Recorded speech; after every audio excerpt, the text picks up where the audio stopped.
If not, we're going to post them on the side chat right now, so you can grab them over there as well. We're going to have about an hour together, a little bit frontal from Noam, and you can feel free to put questions in the chat or thoughts as well. And then we'll open it up for conversation and questions at the end. So Noam, thank you so much for being back with us. Okay, fine. Okay, I hadn't planned this for Rabbanim, but you'll upgrade me by your comments and questions in chat or just in general. So the first thing is, I've been taught that it's a good idea at the beginning of a lecture on Zoom to put in sort of a warm-up chat question that you can respond to in the chat. I won't necessarily be reading it at the beginning, but by the end. And the warm-up chat question is how your parents gave you your sex education. If you'd like to talk about how you gave your children your sex education, that's fine. But think about what your parents did to teach you. And that should be in the back of your minds as we take a look at some of these texts, a lot of which I'm sure you're very aware of. So Zoom, of course, is an attempt somehow to melt space and time and to deny orientation. But I will orient you nonetheless and tell you that I'm in Yerushalayim, I'm in Talpiot, around the corner from the Nobel Prize winner Shmuel Yosef Agnon, the literary giant's house. Out my window when it's day, I can see the Dead Sea.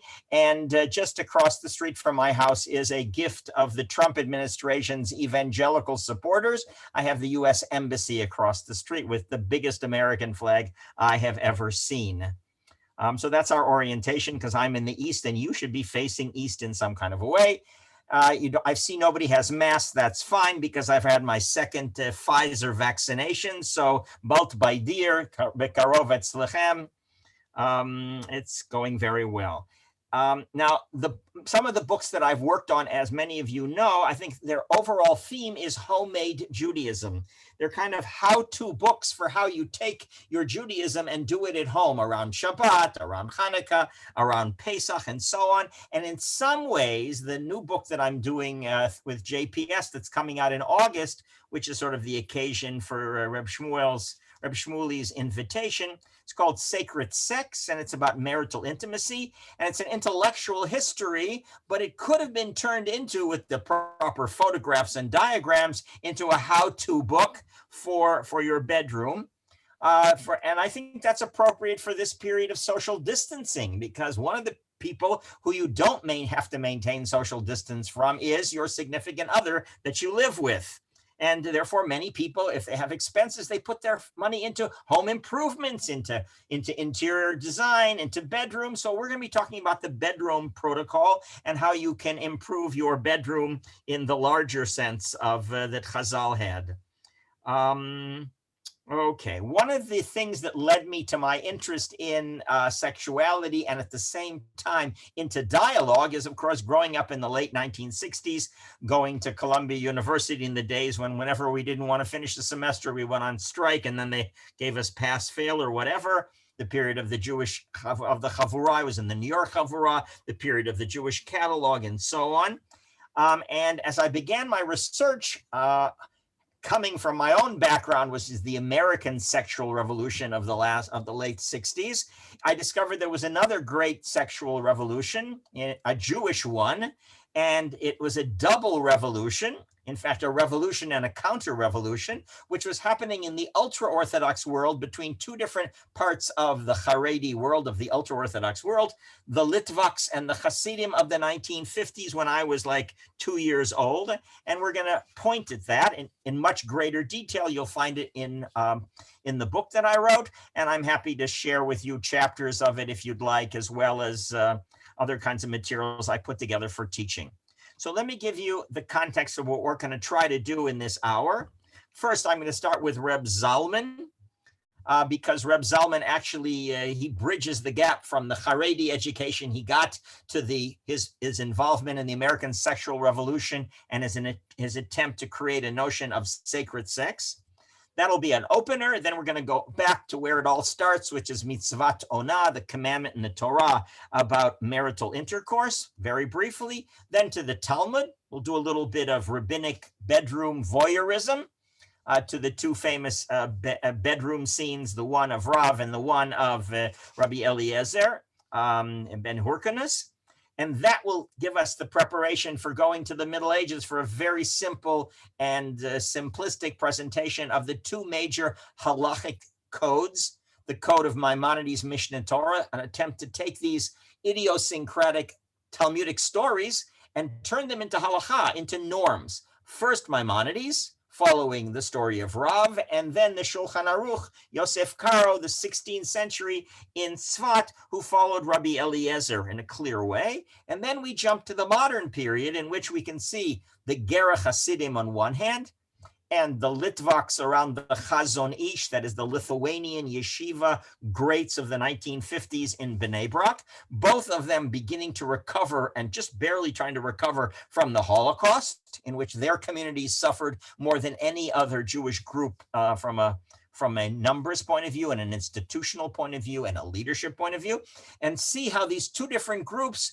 I don't know whether it's a response to the Holocaust, but it's an attempt to rebuild Jewish life, ultra-Orthodox Jewish life, Jewish family life, and to say that what happens in the bedroom is, if not the most important, the second most important thing that will bring Judaism back alive again in their ultra-Orthodox sense.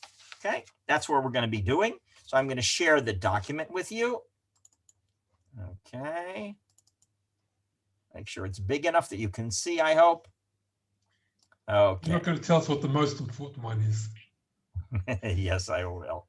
So here we have as our topic. Here's the picture, the cover that they decided for the book, which is taken from a Marc Chagall called The Kiss.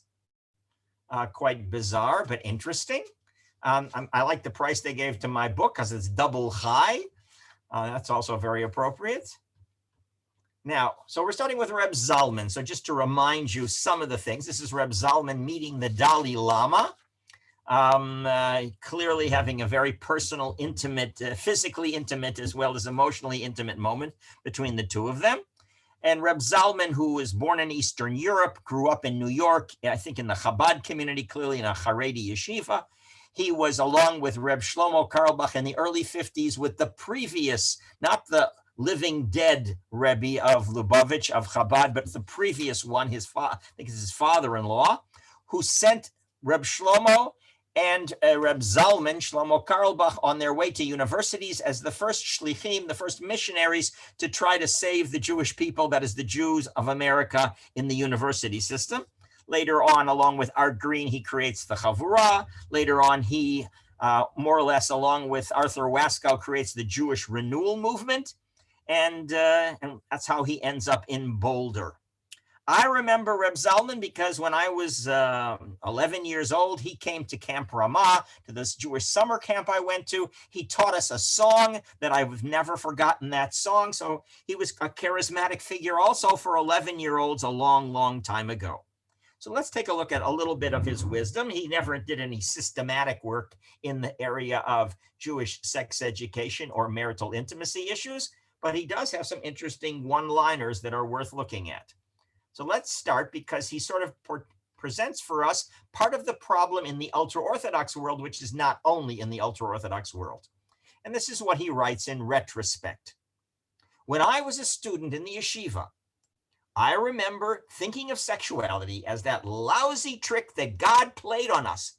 How could God do such a terrible thing as to implant in us an urge that is so difficult to resist? I would even get bad thoughts, machshavot zarot, or hirhurim from looking at the ads for maiden form bras that were in the subway. Now, as many of you know, it's a very central part of Judaism, certainly rabbinic Judaism and the ultra-Orthodox world, is kibush hayetzer, conquering your natural desires. As they put it in the Musar movement, in the Lithuanian ultra-Orthodox world of the 19th and early 20th century, the goal is to break your nature. So here is a child becoming aware of his sexual urges, knowing that his job is to destroy the thoughts of sexuality as well as the actions of sexuality. And obviously masturbation was clearly a part of that they were aiming at in the ultra-Orthodox world.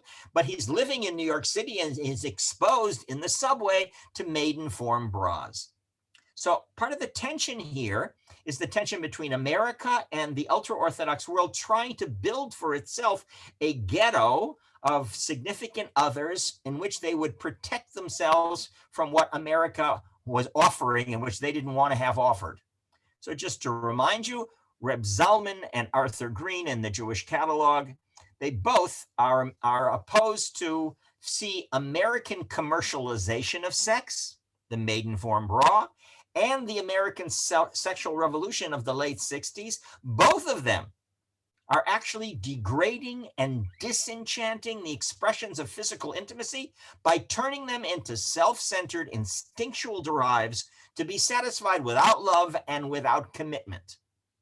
So it not only was the existing America of the 50s and 60s like that, but so was the revolution against it. In other words, the American sexual revolution, as these men understood it, was not one that liberated us from the commercialization of sex. It simply released us from the guilt that goes along with sexuality. Now, so where did they want us to go? They saw American sexual revolution as saying it's a natural desire. Everybody should be able to express it. It doesn't have to be involved in a marital or even in a relationship. It's a desire. It's a consumer desire. It's a natural need, guiltlessly to be fulfilled. And both of them were interested in fighting not only against the guilt trip of Protestant America's attitude towards sex, but also against the guiltless trip, and no less a dangerous trip, of the American sexual revolution.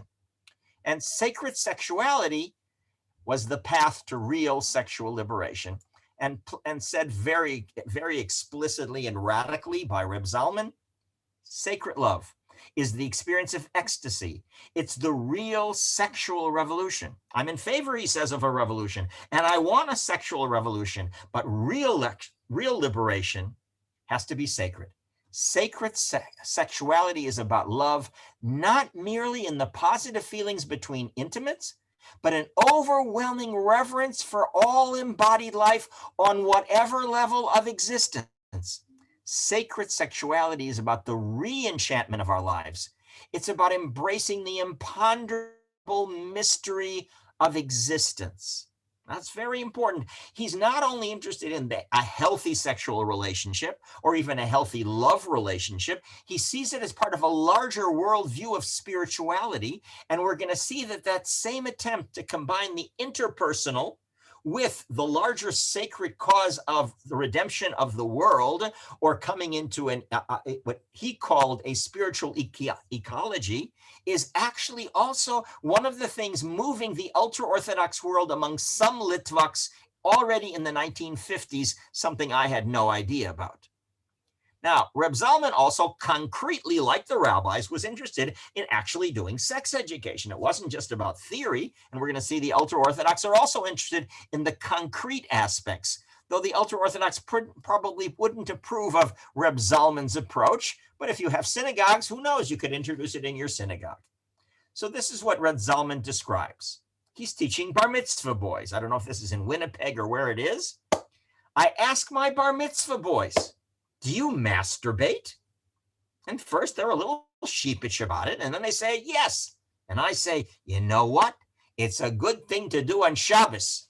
Take your time, put on some music. I guess he wasn't worried, maybe it was on the Shabbos clock, and explore your body and what feels good for you. And most important, let God in. This could take a lot of analysis, but let's see a couple of elements here. Number one is, let's talk about sex. Let's not hide sex. Talking about it is perfectly legitimate, including as part of adolescent education. The second thing he's saying is, masturbation is not the worst sin in the world, which is literally exactly what the Shulchan Aruch, the Code of Jewish Law, and Yosef Karo says, that it's the worst sin with the worst punishments in hell, as we know from the Zohar, says Yosef Karo. And he says, no, it's not a problem. The opposite. Just as the sexuality of marriage is part of Oneg Shabbat, part of the pleasures of Shabbat, as Maimonides teaches, why shouldn't masturbation be, especially as a preparation for this later stage of marital intimacy? But the education has to start earlier. And finally, his whole notion that this will actually bring God into your life. It's not kibush hayetzer, it's not suppression of desire, but it's channeling of desire in which the natural and the sacred come together into a wonderful integration in which the most private, masturbation in this case, can lead to the largest inclusiveness, the inclusiveness of letting God in. And then he has another practical idea. We'll see if Reb Shmuley is interested. I fail my children, says Reb Zalman, when I cannot take them into our bedroom and show them how it's done. Every generation learns so much from generations past about everything else, but about our sexuality and how to make it sacred sex, that we have to pick up in the gutter, in pornography, on Netflix. The wise elder can encourage people to make love sacramentally, transforming a physical act into a prayer and a celebration. So I don't know which of you, certainly not me, would offer as the next Zoom, a Zoom from your bedroom, but that's exactly what Reb Zalman is saying. If we want to teach our children about those most intimate elements, we're going to have to lift the veil of tznius, of modesty, and make that part of the way we embody our Torah for our children. So where's all this coming from? Especially this phrase of how it's done. So for that, as you well know, it goes back to the Torah. It goes back to the mitzvah of onah, that is to the commandment of marital intimacy or marital sexuality. And the rabbis are concerned, in fact, the Torah is concerned with those laws. So it's quite interesting. We actually only have one really important text about this, and it's not so expansive. It's the one in the book of Exodus, that is right after the Ten Commandments, right after the Jews have been led out of Egypt. And here's the law. A husband should treat his wife in accord with the law of marriageable women. That's my interpretation of Mishpat HaBanot. So if he marries an additional woman, he must not deprive his first wife of her three things we'll have to explain: she'era, ksuta, and onata. If he does not provide these three, she exits the marriage. So let's get a sense for a moment of what this concrete element is. We're talking about a society in which, different than our society, but not completely different, in which there's a radical asymmetry between husbands and wives. Husbands can be polygamous. Husbands tend to be older. Husbands tend to have the economic power as well as the physical power. And therefore, the woman is one step down. In fact, the woman they're talking about is a woman who may even have been sold into slavery by her father in order for the woman, when she grows up and she's 12, if you consider that grown up, then can become a wife. Now, the problem is, as soon as the man has a second wife, then what about the first wife? Does she have any rights? Right? And the answer of the Torah is, we're going to define those rights. Because if we don't get into the bedroom and define exactly what's owed in marital intimacy, how can we enforce it? And she has the right to divorce, right? Because they haven't talked up until now about divorces. She has a right to be divorced, to be released without any payments. So she has the possibility of marrying someone else if this first husband is not living up to his obligations. But what are those obligations? So as you well know, Rashi in the 11th century explains them very simply as three basic human needs, almost biological needs. These three are food, clothing, and sexual intercourse. Now, he doesn't explain what sexual intercourse is, but if we do it by parallel, it's like we have a need to eat and we have a need for clothing and shelter. We also have a need for sexual intercourse. Women have it. Men, we would assume, also have it, but there's no reason to write a law to protect and to define the man's rights. But there is a need to protect, as we protect the slave and the stranger and the widow and the orphan, there's a need to protect the wife because of her one down legal and economic situation. But the Ramban, right, of the 13th century, his interpretation is radically different. For him, when we talk about intercourse, it's not one of many biological needs. It's the one that defines marriage. It's the only one the Torah is concerned with. And it's not only about sexual fulfillment or sexual expression, it's about eros, it's about love, it's about intimacy in that larger meaning, not intimacy as a euphemism for sex, but something much broader and richer. Therefore, each of the terms are related to that intimacy. She'erah, he says, is a term for the flesh. A flesh and blood relative is called she'ero.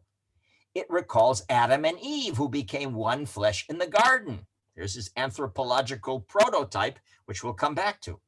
But it may also mean that she may not be deprived of the touch of flesh of her husband. We're taking flesh here very seriously. He is not to follow the Persian custom of having intercourse in his clothes. That's straight out of the Talmud, and in fact, we have in I think it's in the Tosefta, the notion that if a husband or a wife insists on having sex only wearing clothes, that is grounds for divorce, because that intimacy of touch. Think about the issues we know about from children who are brought up in an orphanage, where they have very little physical touching when they're very young. They may die. It's called the failure to thrive, because that physical touch is essential for what it means to exist as a human. Even the minimum existence depends on that love and that contact and that attention. So that's number one, physical touch without sex. That's already part of the eros. Second, ksut is her bedclothes, her linens. I don't know when the last time you changed your mattress and bought new linens, but clearly it would be an important consideration for the Rambam. She must be wooed in her bed in an honorable fashion, not on the floor like a prostitute. Of course, according to some American movies, of course, it's hotter if you would have sex with your partner on a kitchen table or all kinds of forms of hookup. But he's concerned that there be an act of dignity here, of treating a person with respect. And that becomes essential. Dignity and physical warmth and intimacy. And then we get to Ona, is her times of lovemaking. Eight dodim, term which is clearly taken from the Song of Songs, regularly scheduled, even if a second wife is taken. In other words, if we can talk about food security, we can also, and job security, we can talk about sexual intercourse security. To know this woman knows that she's going to have a personal time with her partner, and that regularly scheduled ona is part of what lovemaking, eight dodim, is about. Again, he hasn't reduced it to the orgasm or so on. And one of the persons we're going to get to at the end of this talk, Rabbi Yitzchak Sher, who's a Musarnik. Many of you know a lot about certainly the Musar of the 19th century of Yisrael Salanter, and even if you don't, it was typical of the Lithuanians. It was very much a movement that was central to all of the non-Hasidic yeshivot. And usually Musar is famous for teaching us to be rational, to be totally in control of ourselves, to control our desires, not only our sexual desires, but our desire for our pride, and to break our pride and to break our sexuality, right? So that, but Yitzchak Sher is a radically different kind of Musarnik, one that I don't have any other examples for, because he says one who has sexual relationship with his spouse without great desire, ta'ava, has violated the Torah's prohibition on denying one's wife her ona. Marital intimacy requires desire, sexual desire, erotic relationships. That's absolutely essential for him. And we're going to get to Isaac Sher much more and see where he's going with that. Okay, so let's take a quick view. Let's go back for a moment to remind you. I love this picture I got off the internet of this fellow underneath a bed. He represents for us Kahana. We're now doing the Talmudic voyeurism. And we're going to study about two totally idiosyncratic Jewish bedroom protocols, neither of which was meant to be publicized, neither of which originally was meant to be a normative standard, at least not in terms of the rabbis involved, but beginning in the Talmud and certainly much later become halachic standards. And here's the first famous one. Rav Kahana, we're in Babylonia. if you can trust any of the dates of the characters. We have Kahana, who is the student of the first generation of the Babylonian Talmudists of Rav. Kahana is under the bed. Kahana is the disciple. He heard him, Rav, chatting and jesting. Sach v'sachak. Notice the alliteration, the playful, the poetic aspect, chatting and jesting, playing, laughing, or engaging in foreplay, and gratifying his needs. Rav Kahana, think of him not as Rabbi Kahana, but just as Kahana, the student, said to him, it seems as if the mouth of Abba, which either may be an honorable term like the word abbot, meaning father, meaning authority, or maybe Abba was even Rav's actual first name, we don't know, had never before tasted that dish. Kahana says, have you never had sex before? What are you getting so excited about? Rav replied, instead of by giving him a rational analysis or a logical argument or quoting a verse from the Torah, he says, Kahana, are you there? Get out. It's not the way of the world. It's not good manners, derech eretz, for you to be here. Get out. Rav Kahana answered back, this too is Torah, and to learn I must. Now, the point of the story on one level, of course, is to say that Kahana is right. He's actually, you can see where Reb Zalman is getting it from. Yes, the task, the obligation of a rabbi to his disciples is to let them learn the embodied Torah, whether it's in the toilet, in the example of Rabbi Akiva sneaking into his teacher's outhouse to see how he does it, or whether it's sneaking into your teacher's bedroom to find out how he makes love to his wife as the mitzvah requires. We call this shimush talmidei chachamim, that by serving your rabbi as if you were a servant, as if you were a valet, you get to know everything about the inside of his life, and you get to see the gap or the lack of gap between his spoken values and his lived values, specifically in dealing with his sexual desires.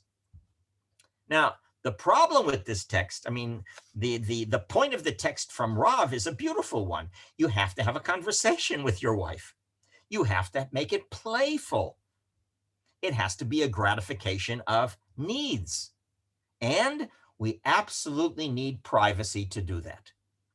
There is a section, a piece in the Talmud, which is brought as a halachic, as a legal judgment in the Aruch HaShulchan that says that you are not allowed to sleep in the room with a couple. Of course, they didn't have necessarily bedrooms for everybody. And if there's a situation in which a couple is in the bedroom, don't go and sleep in that bedroom, because you're preventing them from what? Not necessarily from intercourse. You're preventing them from talking together openly, because they can't talk openly when there's somebody else in the room. So the ability to talk honestly and intimately, but privacy is absolutely essential here. Kahana doesn't seem to care about that. I agree that we need to find out what's happening in Rav's bed, but in theory, we also have to learn that intimacy requires privacy of a certain kind. Now, what Kahana, unlike any other rabbi I know who's trying to learn from his teacher, is he starts criticizing his teacher in the middle of making love. And he's saying, wow, Abba, Rav, what are you getting off on? What is this business? It's as if you've never had sex before. And maybe that's exactly the point. Rav's point is that whether you're a veteran in your marital relationship or it's your first night, there should be excitement. There should be courting and wooing and bringing your spouse into the relationship. And that should never be lost. But that's exactly what Kahana seems to totally reject. And in fact, there's other sources suggesting that Kahana turns that into a formal position of his, that there's no mitzvah to woo your wife. And he actually, I think, becomes the person who leads us to our second story, which is the story of Robbie Eliezer. So let's take a look at Robbie Eliezer's famous story. Here again is an idiosyncratic bedroom protocol. Ima Shalom is the wife. This is set in terms of the Talmudic context in the land of Israel, let's say around 100 CE, after the destruction of the temple. They asked Ima Shalom. In other words, the same students again who want to know everything they can about what's happening for their embodied Torah of their Rebbe. and they asked the wife, Ima Shalom, who doesn't seem to be ashamed to tell this story, how do you merit such particularly beautiful children? So first of all, they know how to give a compliment, and the compliment seems to be very effective, and say, look, we're actually interested in the question of eugenics. How do we produce the most beautiful children? Some of you may very well know the story about Rabbi Yochanan, who is one of the most incredibly beautiful men ever, as the Talmud describes him. And he thought the best gift he could give to every Jewish woman was for him to sit outside of the mikveh, outside of the ritual immersion bath, when the woman comes out on her way back to her husband, where she's going to have intercourse after 2 weeks of abstention. She's going to see this beautiful man, Rabbi Yochanan. That's going to be in her mind, and therefore the child she produces will be, according to Greek science and Greek eugenics, will be the child that she gives birth to, because it's your spiritual and intentionality at the moment of intercourse which actually impresses itself on the child. Now, you'll see Robbie Eliezer both agrees and disagrees with that. She answered the curious students. She answered, my husband, Robbie Eliezer, does not have intercourse with me, neither at the beginning nor at the end of the night, but only around midnight. So write that down. I once asked him, why do we always have intercourse at midnight? That's good. I think that's a good question to ask. And he answered, so that I do not direct my eyes to another woman. In other words, if it's in the early part of the evening or just before sunrise the next day, then likely there are other people walking around outside or people getting up to go to work, and I might start thinking about other people and then about other women. And if I'm not thinking about you, then it's as if the child I'm producing is a mamzer. That way his children would not become mamzerim, bastards, not because it's out of wedlock and not literally from a legal point of view, mamzerim or bastards, but because the thought will not be pure. He's a pietist. He wants pure thoughts, and that will produce pure children. Then, when he's having intercourse, he uncovers only a handbreadth, and then he covers over a handbreadth, and he acts as if a demon were coercing him to have intercourse. So here we have, of course, one of the most restrictive notions, a totally different notion than what we had with Rav, because of course, if you can't uncover yourself or your wife, there's a disagreement as to who's being uncovered, you certainly are pretty close to the violation of the ruling that you cannot have sex, that you're not following you're following the Persian custom of having intercourse in clothing, which is grounds for divorce.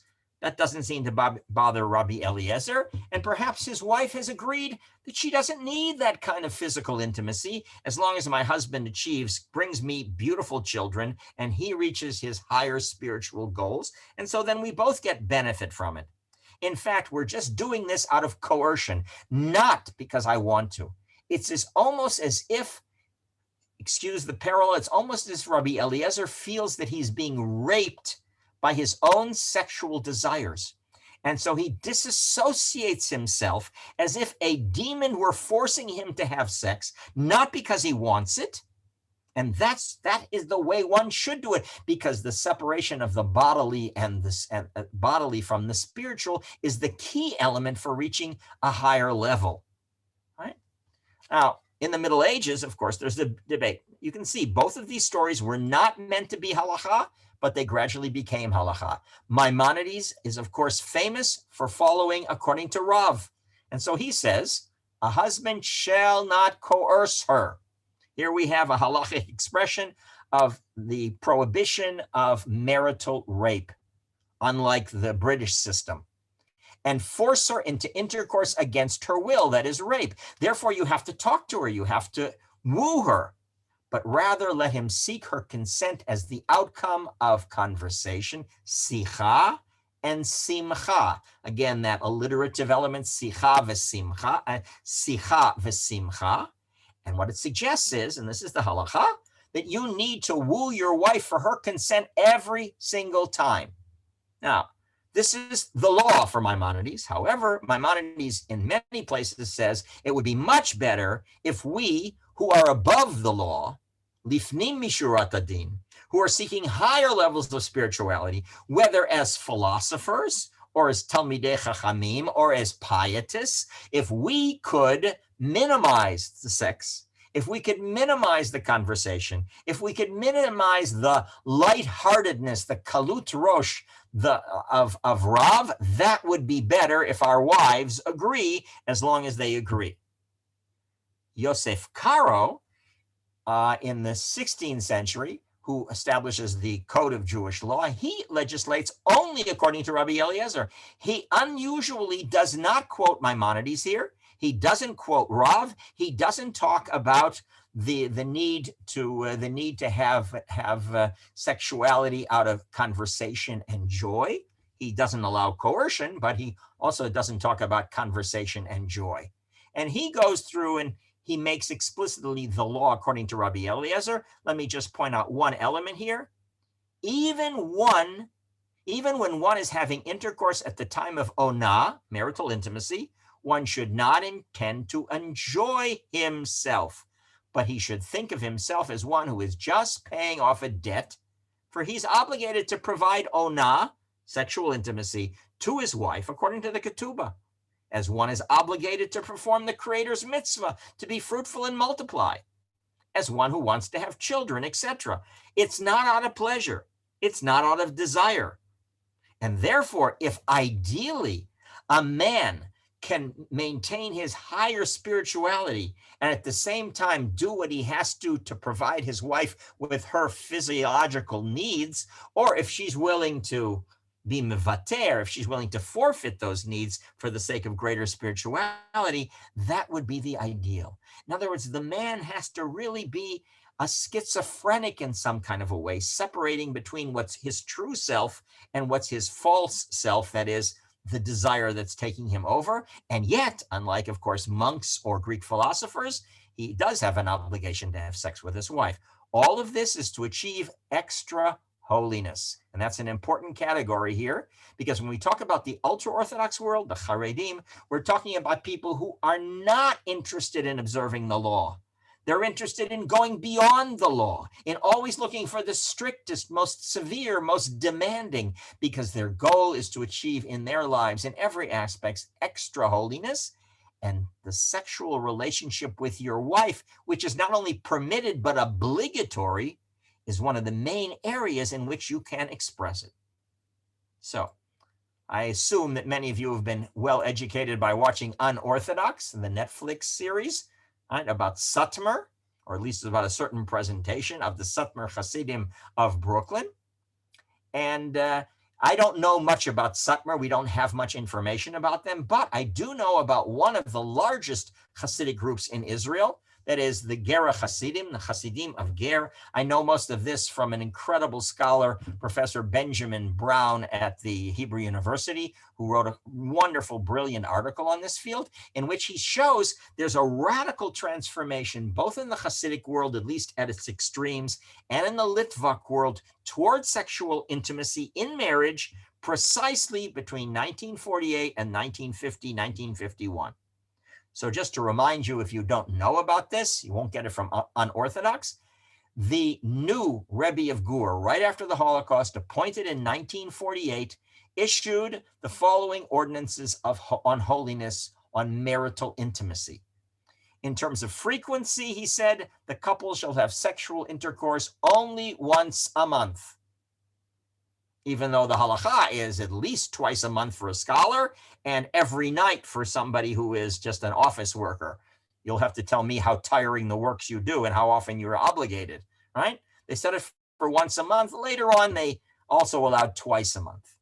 In terms of the quality of the relationship, during intercourse, the couple shall aim to minimize physical contact.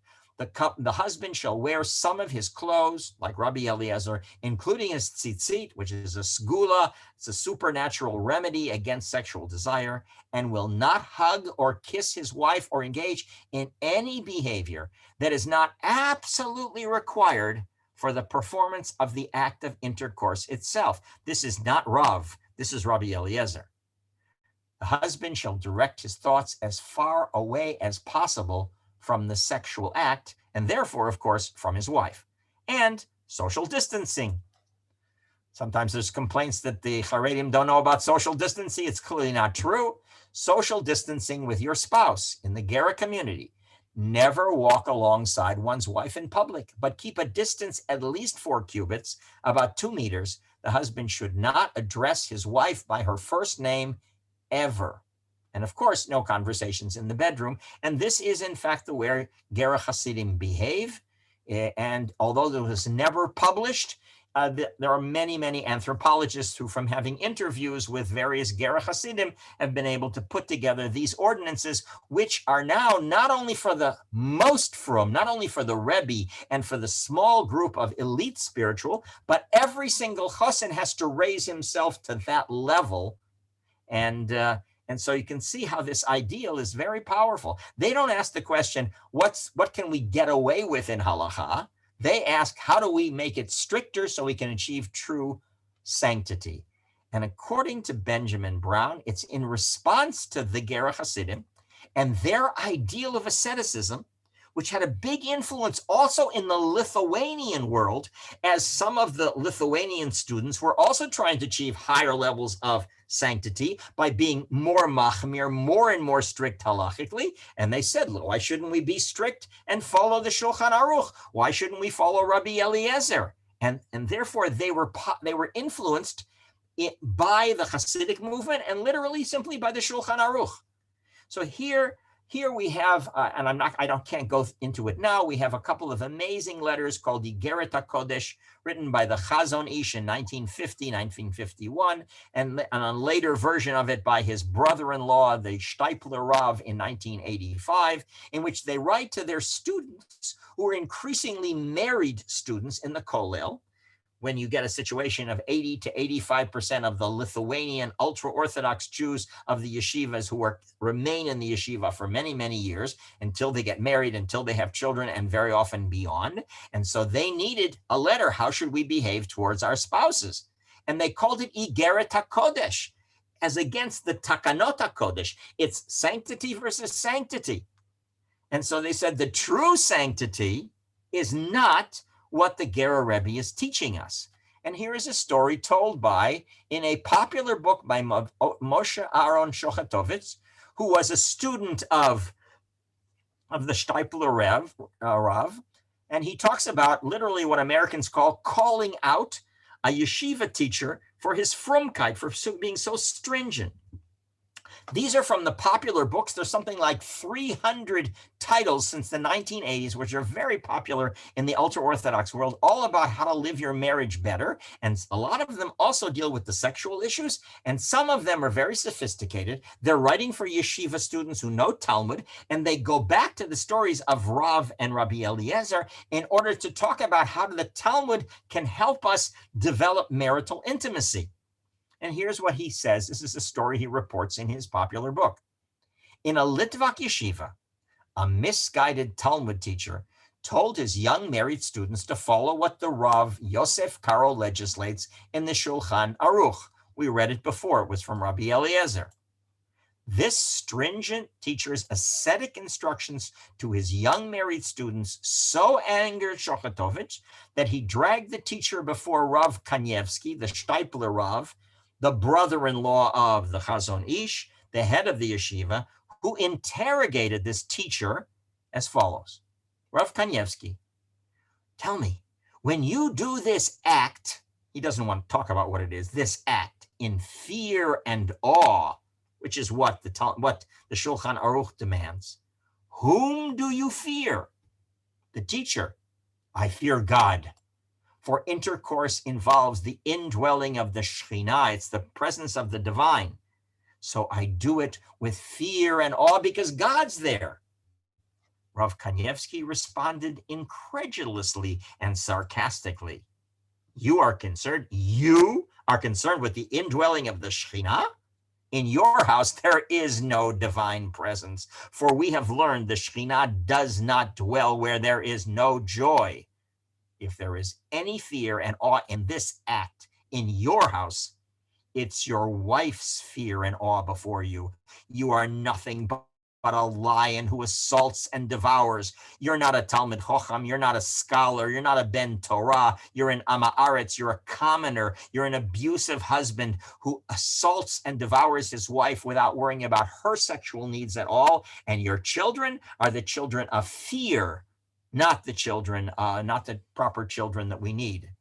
All right? So that's, notice the educational method used by Shochatovitz. And I'm interested, as I showed you with Reb Zalman, in sexual education here.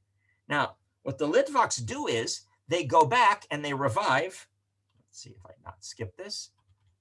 They revive one of the Talmudic stories, which I call the only example we have in the Talmud of the Kama Sutra. That is, the detailed guidelines for how do you make sex and how do you enhance sexual desire. And this is, of course, the famous story of Rav Chisda's sex education for his daughters, unfortunately not particularly well developed in the novel about Rav Chisda's daughters, but it's still not a bad novel. Rav Chisda taught his daughters. That's why I asked you in the chat, how did your parents teach you sex education? I could have asked, was it your father who taught the men, the boys, and the mother who taught the daughters, or how did it work?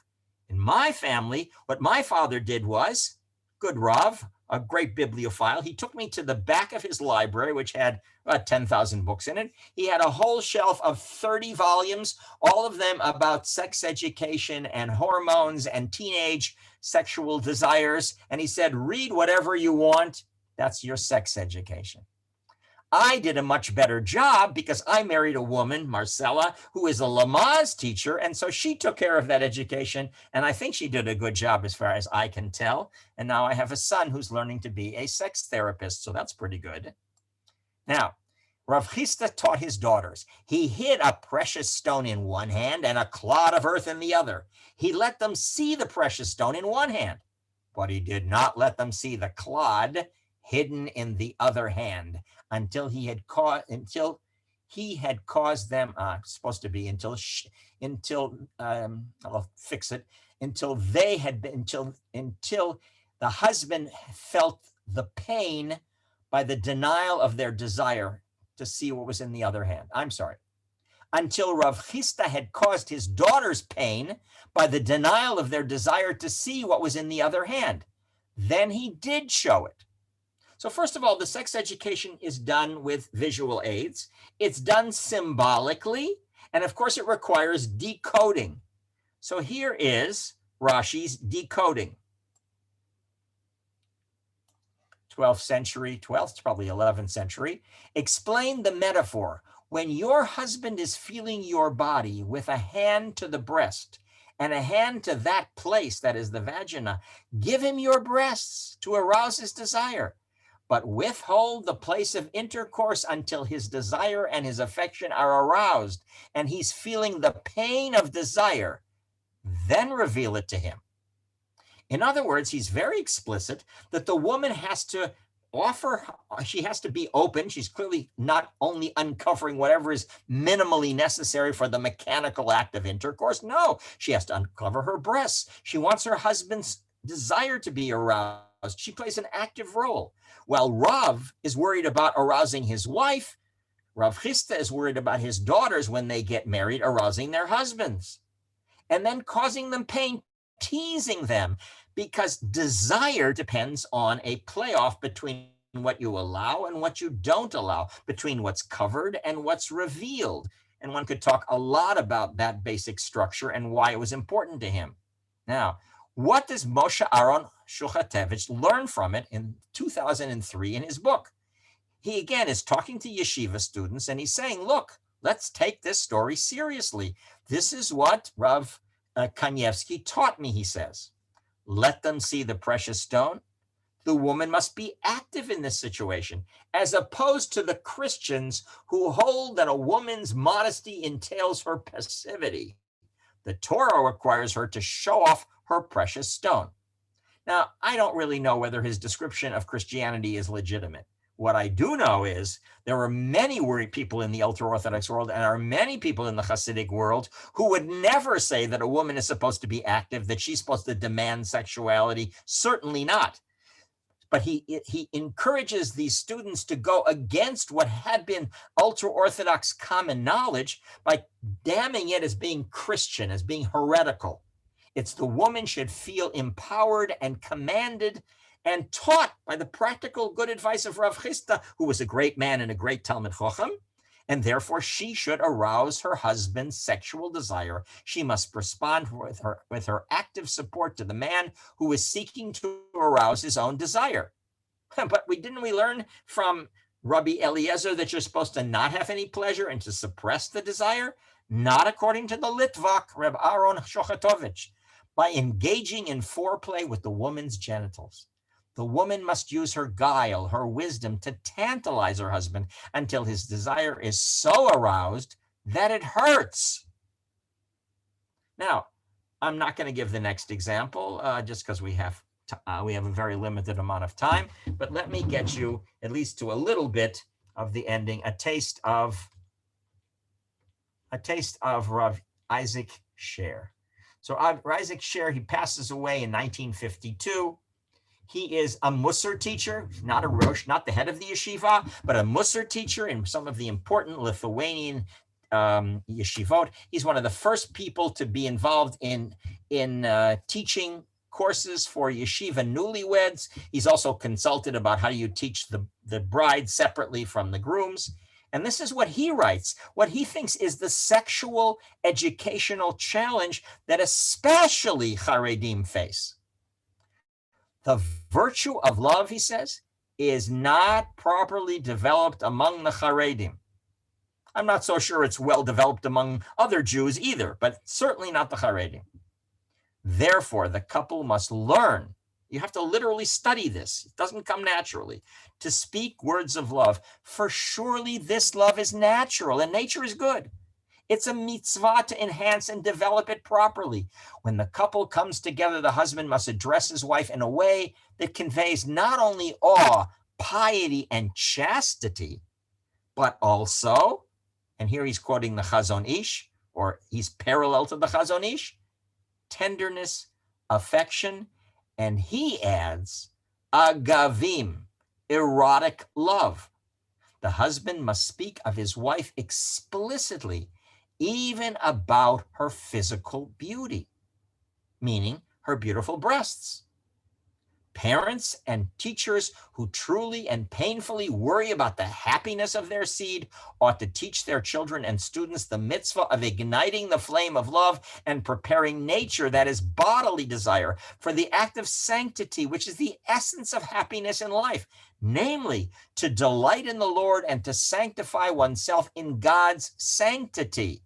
God's sanctity is the sexual erotic love relationship.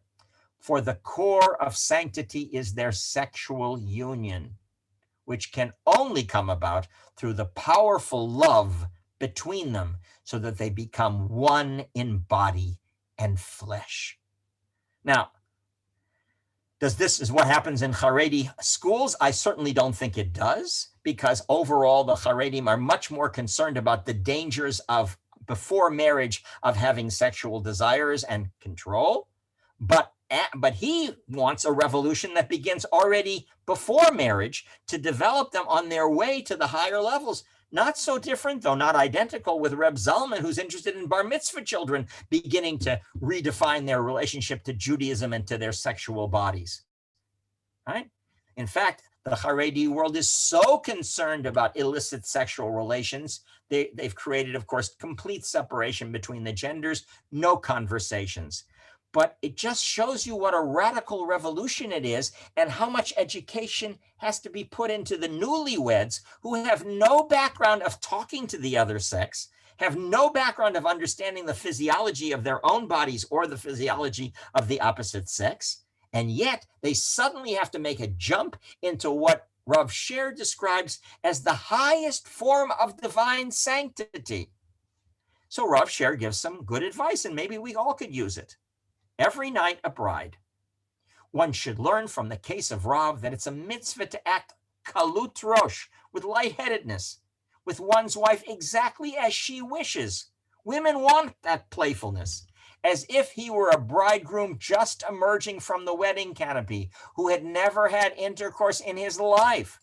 Doesn't that sound like Rav Kahana? Rav Kahana said, how could you get so excited? What, you've never had a dish before? You've never had sex before? You've never eaten this woman before? And Rav Sher says, that's the whole point. You have to have the same excitement as if it was the night of your wedding and the first time you'd ever had sexuality, which of course is not identical in the American culture anymore.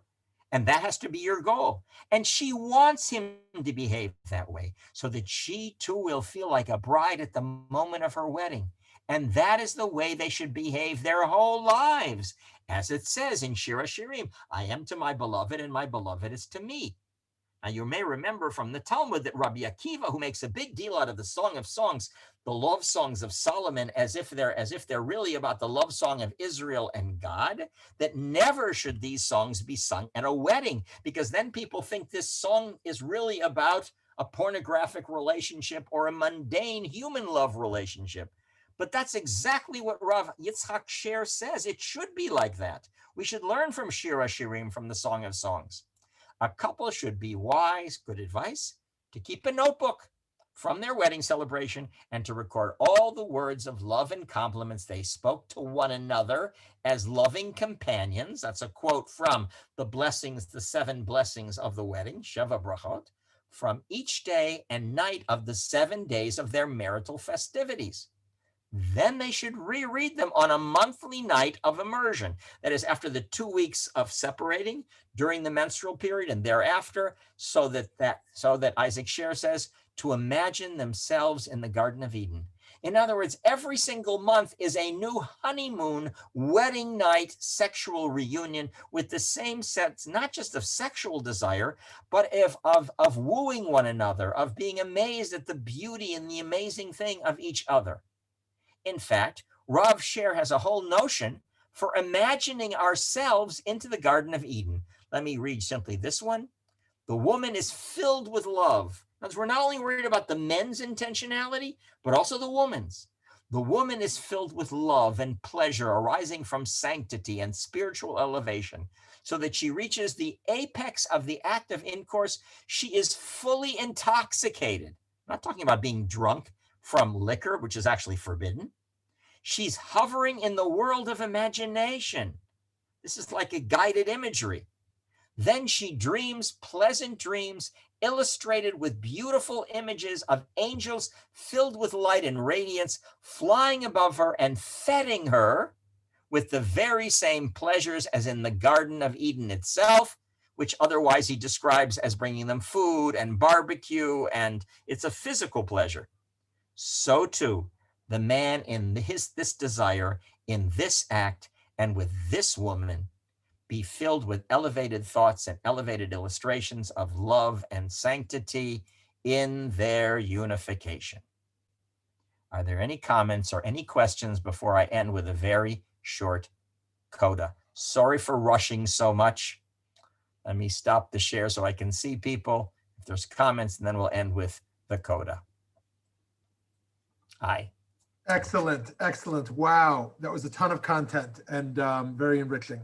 So friends, this is your chance to share a thought, ask a question. From Noam, we'll go a little over time. Yeah, Rabbi Belinsky, go ahead. Yeah, thank you, Noam. I'm wondering, and based on stuff I've read before, the notion of becoming tameh biblically, after ejaculation, and on some level, what we did was the desacralization of sex. We took it out of the temple, we moved it to the bedroom, etc. So when I hear this language of the sacred nature of it, and maybe it's also a negative reaction to Reb Zalman, I just wonder if it's going too much in the other direction, not to take anything away from, your key points of this presentation. I just wondered if you could reflect on that for a minute.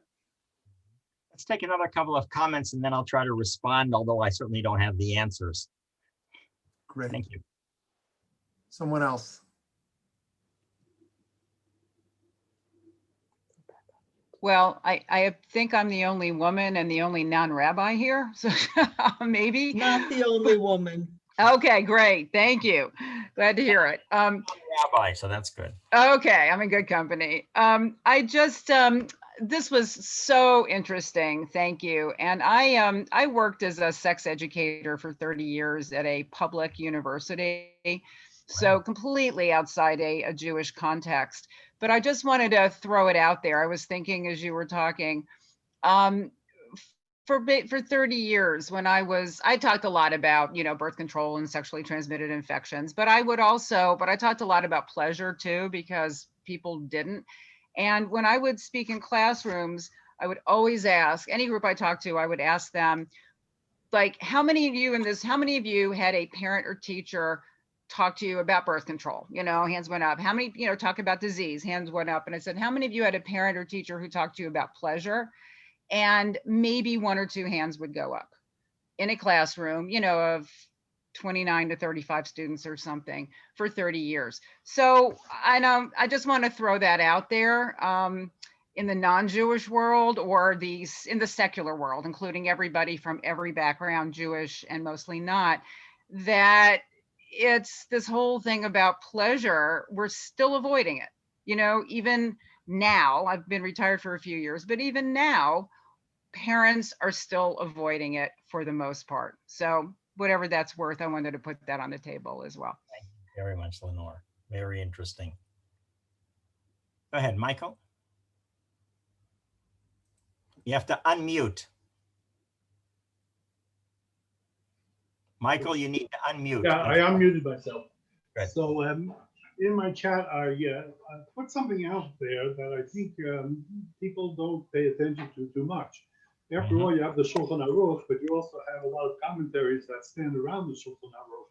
And some of them are not so friendly to the Shulchan Aruch. So I made reference to the Beit Shmuel on this famous Siv Kaf Gimel. And he doesn't think that masturbation is absolutely the worst thing you can do. And I think more people, especially young people, might be helped by knowing that Beit Shmuel. Yes, absolutely right. Absolutely right. And something actually worth reading about is, I don't know if you've seen the book, I think it's been translated now into English by Yakir Englander and by Avi Sagi, which is a study of, in the religious Zionist world, not the ultra-Orthodox world, this vast growth of online questions, many of them about sexuality, anonymous questions from the religious Zionist world to rabbis like Rav Sherlow, but all different kinds, and give instant short answers. And they do a whole analysis, especially about how they handle questions, not only about masturbation, which is a major question, but in general about sexuality before marriage of one kind or another. And they have radically different stances that they take, but it's all with a strong psychological aspect of trying to give them guidance. And it's a wonderfully detailed and nuanced analysis, and I highly recommend that book for exploring that question. Again, what we're talking about is how do you handle a desire before marriage or outside of marriage? What my emphasis in the book that I did and in the texts I brought all had to do with within marriage itself, marital intimacy itself. And therefore the emphasis is on what the ideal should be and the ideal within marriage, which is a much narrower issue than the big issues that you've raised. I'm going to try. Oh, please. Noam? Yeah. Rabbanit Michal was going to share, and then someone else is, and then Rav Chaim, yeah. Rav Chaim, go first. I can't do this. No, Michal, please. Bakasha. Come on. Okay. It seems like a lot of the conversation is about young couples before marriage, into marriage, and they live happily ever after. What about people in chapters 2 and 3 later in their life, for whatever reason, can't, or whatever reasons in front of them are not about to get married? Anything to say about that? Okay. The last third of the book that I wrote, and I didn't discuss it in any way, has to do with the way in which modern Orthodox, Reform, Conservative, Jewish renewal related to the question of sanctity in terms of sexuality outside of a marital context. Because for them, the issue was not whether there should be a very open, positive sexual relationship within marriage. That wasn't really an issue for them to think about, but the American sexual revolution forced them to deal with that. And that's a whole section of the book trying to deal with that question generally. And so I would simply recommend that you take a look at that piece. There's some, again, I'm not a sociologist, I'm not an anthropologist, I'm not doing research as to what's really happening. I am looking at the prescriptive realm and the way in which the rabbis tried to create ideals and educate to those ideals. They may be realistic, they may be unrealistic, but in each case, they were trying to take their notion of sanctity and use that sanctity not just to whether to give in or not to give in to what's happening in society, but the opposite, to try to educate and to struggle against what they saw were the dangers of the American sexual revolution. In the case of the Haredim, their way of handling the what they would consider the licentiousness of sexuality and sexualized relationships in the Western world was, as we know, through self-ghettoization, through radical gender segregation, towards kosher phones, which means phones that have no access to internet. The big problem for them, and that's what these books coming out of the Litvaks is, how do you make the radical transition from having nothing about sex, nothing about the body, and nothing about interpersonal relations at all, certainly not with the other sex, what happens with that radical transition to marriage. Therefore, most of the books are books, as you're right, that they wrote for newlyweds, some for women and some for men separate. But as you could hear in Yitzhak share, he was interested, and more they're interested in what happens when there's a marital crisis related to sexual incompatibilities or love incompatibilities or quarreling after they're married, because the rise of divorce and long before divorce of marital abuse, of quarrels, of lack of shalom bayit, those are major concerns. And one of the things pushing Rav Sher and Rav Chazon Ish is to strengthen the marital relationship in the Haredi world in order that we don't lead to violations of Shalom Bayit that ultimately move us on to divorce. So they are interested in people beyond the newlyweds, though, and some of those books are aimed at newlyweds, but many of them are aimed at married couples, long married. Noam. Yes. So thank you so much, and thank you for introducing us. I didn't know of Yitzhak Sher's work, but the question I have about that, about Sher's move is that it feels as if he's trying to compensate too much. In other words, Rav Kanievsky, is a realist. I mean, he says, you're concerned about the Shechina? What are you talking about? You're making love. Make love. And I don't think he denies, he's not denying the possibility of sanctity. I think, I understand, and it's very beautiful. It's really beautiful. It's Gan Eden and so on. But I think we have to be careful. That's where that whole question comes in about long-term relationships. And it's not always Gan Eden. And, it's a rare moment. There's a rare moment of Gan Eden.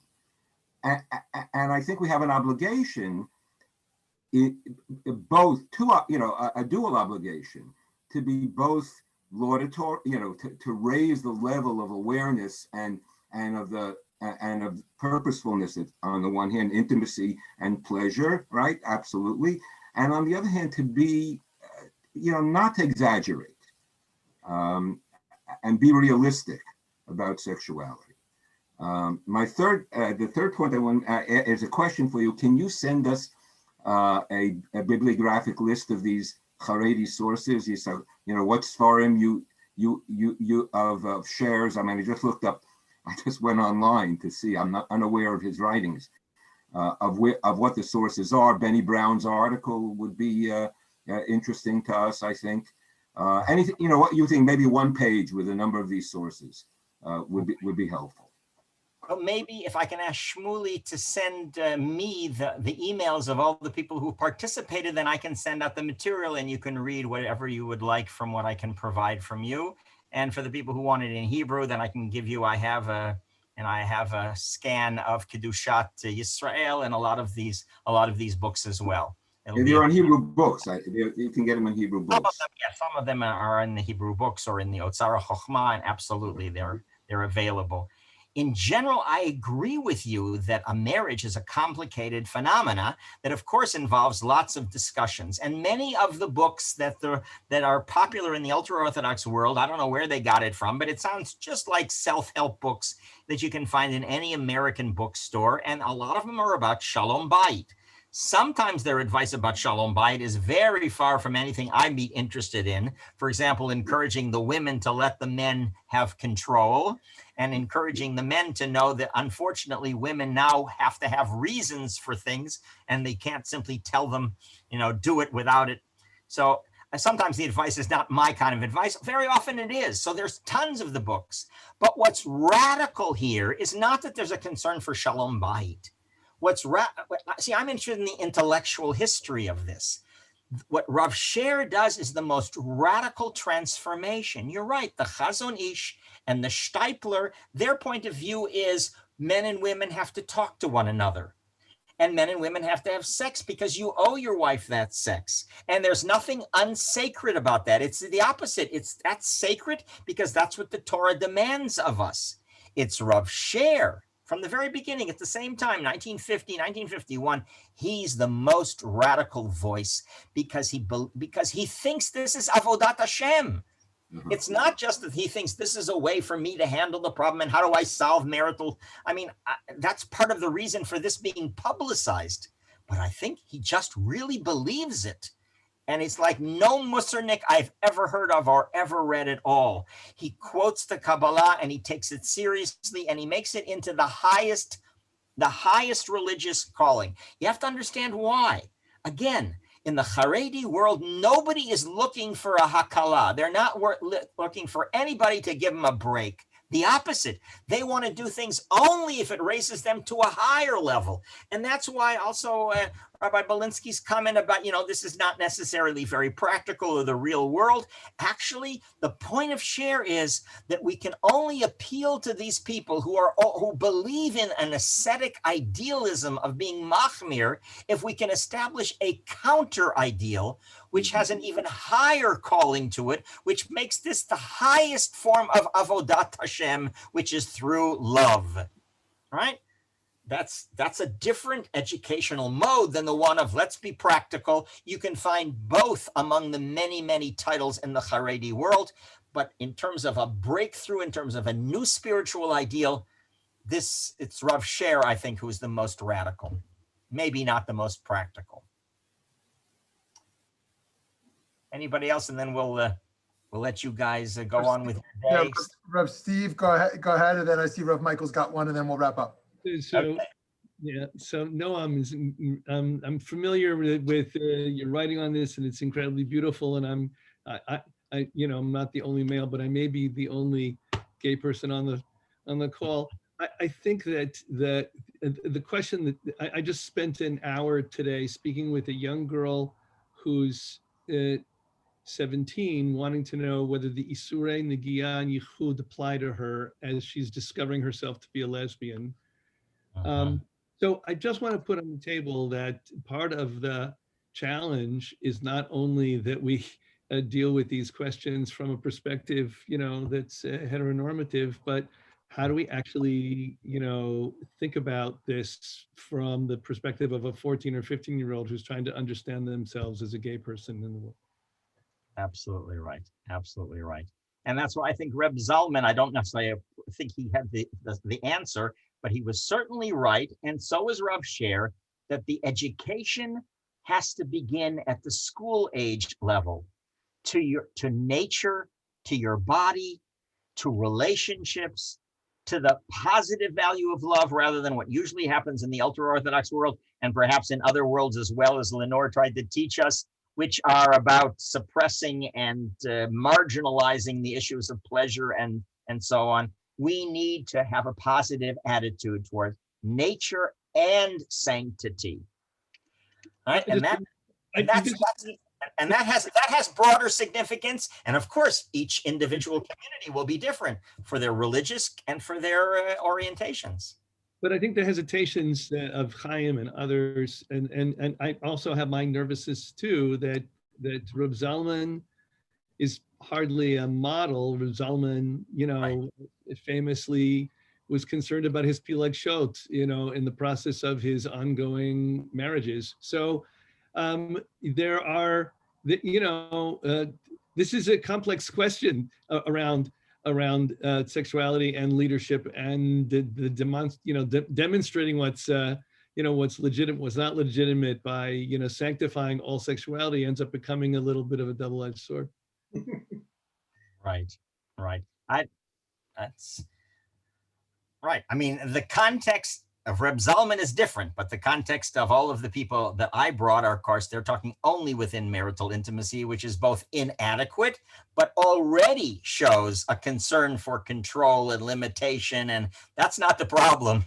The problem is within those contexts, how do you live a double life in a sense? That's their problem. How do I live a life that towards the outside world and internally, up until my notion of marriage, I'm going to be very restrictive, and everything is about demonizing the danger of sexuality.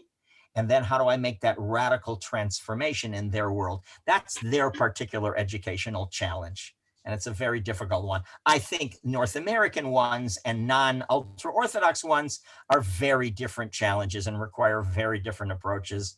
But what can you do in an hour when I am not a sex educator, but only an intellectual historian? Okay, Reb Michael, last question here. Yes, well, Noam, as an intellectual historian, I wonder whether you made or will make a connection at some point between that wonderful book that is ascribed to the Ramban, namely Igeret HaKodesh, yes, and Rav Sher. Is he just doing a popularization of an otherwise rather difficult Kabbalistic text? Right. Miyuchas la Ramban, but probably Ibn Jakatilia, we don't really know. Look, what he's doing is he's going back to that realm, and he's saying this is fallen out of our community's ethos, and certainly it's fallen out of the education of our yeshiva students, and we need to bring it back in. And the role, therefore, of Kabbalah is very important. Of course, you can get lots of things from the Kabbalah. You can get this total condemnation of masturbation as the worst sin in the world. Just watch how they suffer in hell. And you can get other things. What's happening is this is an attempt to turn it into an educational model. That's what they're trying to do. And I think in so many ways, he goes way beyond the Ramban, or way beyond the Igeret HaKodesh and so on. And I think he does it because of his practical ideas. Like, what a nice idea to write down all the nice things you said to your significant other when you formed the relationship, and to try to create deliberately an ongoing renewal of your honeymoon experience. Will this solve all your marital problems? Of course it won't. But I know that when my wife, who is a therapist and works with marriage groups, and the people come to her, of course, when there's lots of tsuris between them, what's the first thing she does is, tell me about how you fell in love. And when they go back to retell the moments of when they fell in love, then actually they rediscover why they want to have a relationship. That may not be enough to counterbalance, and certainly not it's a practical solution to the quarrels and issues between them, but it's an essential basis. And Rav Sher says we have to constantly renew that basis as best we can over and over again, besides Shalom Bayit. And the result, he says, and here he has this larger vision, it will lead to the ultimate mitzvah. He doesn't call it tikkun olam, but very close, of bringing achadut, unity to the world, love to the world, and peace to the world, which is the larger goal of all of Judaism. And it just so happens, and not just so happens, that the marriage bed is one of the places where we can do a lot towards that ultimate larger goal. The mini and the macro come together in a very special way. Noam, as always, very, very rich, very high level and thoughtful. And I'm leaving with so many questions and thoughts and texts to teach. So thank you all for joining us. Thank you, Reb Noam, for this great session. You can share the recording with others. We'll have it up in about a day. Have a wonderful day.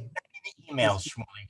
Okay. Yeah. If you email me if you want the additional sources, and I will forward those along to you after Noam sends them to me. Thank you. Take care.